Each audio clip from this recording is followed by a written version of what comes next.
Hey guys, Gregor from PreSonus here, and based on your positive feedback about my last video where I showed you how to build awesome and huge sounding EDM melodies, I want to follow this up with a video on EDM drops that really hit. Drops are usually the section where stuff really gets going in this genre, and this is going to be yet another tutorial that's a bit different in my playlist here. Most of my videos are tutorials and how-tos and workarounds and solutions based on Studio One Pro.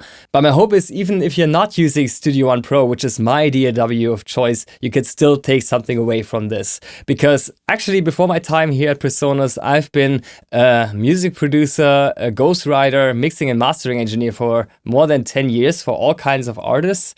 But I haven't really talked about my actual practice and day-to-day work too much, which is what I'm hoping to change with this series of videos. So if you're interested in that, then please make sure to like and subscribe our channel and stay tuned for more. Today I want to focus on the art of the drop, or what's actually important in maximizing the impact of the beat section in an EDM song that usually is preceded by a build-up or like a tension building bridge, right? And there's a couple of techniques that you could use here. I find that many producers try to make the drop as fat as possible, but they often forget that the secret sauce of a hard-hitting drop always lies in the build-up or the section that precedes it. And this is a good example here, I think, from one of my own productions. Let me just play the drop for you first. This is basically what people would consider the highlight of the song, right? This is what you come to dance for. And when you listen to that on its own, I mean, it's all right, but it's really nothing special. Take a listen.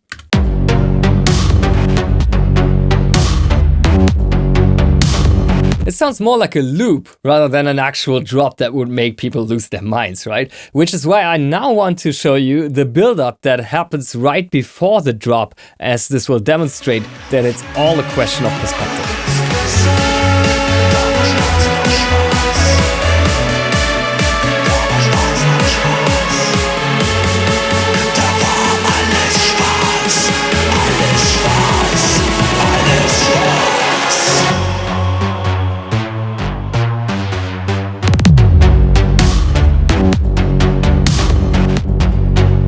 Suddenly that's an entirely different story, right? So why did the drop that I just played on its own hit so much harder right now, even though I didn't change the mix at all?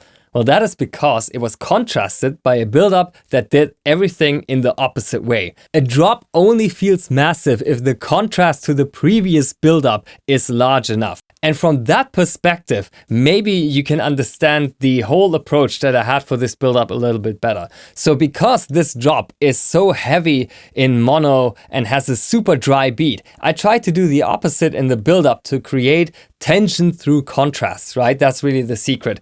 Opposites really do attract in music. So if I have like a beat heavy drop, then I try to use next to no drums or like really thinned out version of the drums here in the preceding section. And similarly, if it's like super dry around here, meaning not a lot of reverb and ambience at all, then I try to do a ton of that right here in the build-up section. And importantly, I like to drop all of that down to near silence just before the drop hits, just to make the contrast and the loudness of the incoming impact even greater. All of the impact comes from the contrast. Think of it as a roller coaster in a sense. If you're not climbing somewhere, then you can also not fall really hard. So you have to build that tension by building a contrast with the build-up. Let's take a look how I did that in practice. First of all, I created anticipation. I stacked risers, I stacked snares and claps, I built the hype, and I really tried to create that it's about to go off energy. For example, here I have a few samples like a noise lift,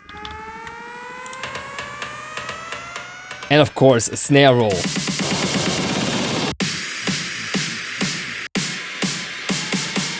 And you can hear I'm actually taking out a ton of the low frequencies there, because The next section has so much bass that I need the bass to be gone before that hits. Otherwise, it won't be perceived as powerful. And for that, I have actually created a low-cut automation right here on my pre-master. That's basically the channel that all of my tracks are running into before they hit the master bus. And this is basically just a Pro EQ. It's like an equalizer inside of Studio One Pro, but you could use any equalizer with a low-cut for this. And I used my Atom SQ, my trusty Atom SQ, to basically just connect the two with each other. So when you set the touch strip here on Atom SQ to control link as shown, you can basically link the two with a single click here on this triangle inside of Studio One Pro, which is exactly what I did here. Just like that. But then I did that for the entire section and it would sound like this.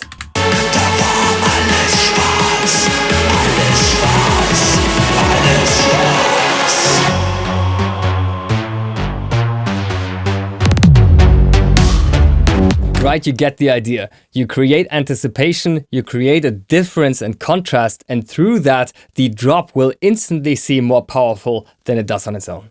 Another thing that I really love to do to create tension is automate reverb amount. That's really one of my absolute favorite things to do. You can see I've done that, for example, here on the synthesizers, and I've also done that here on the vocal. And this also really does a lot in creating a climax. You just have to make sure that you have just enough time to taper that off again just before the drop so that you have no reverb tails going into this super dry section, again, to just maximize the contrast. So here is that reverb automation that I use, for example, on the vocals and the synths. I'm using the Isotope Aurora for this.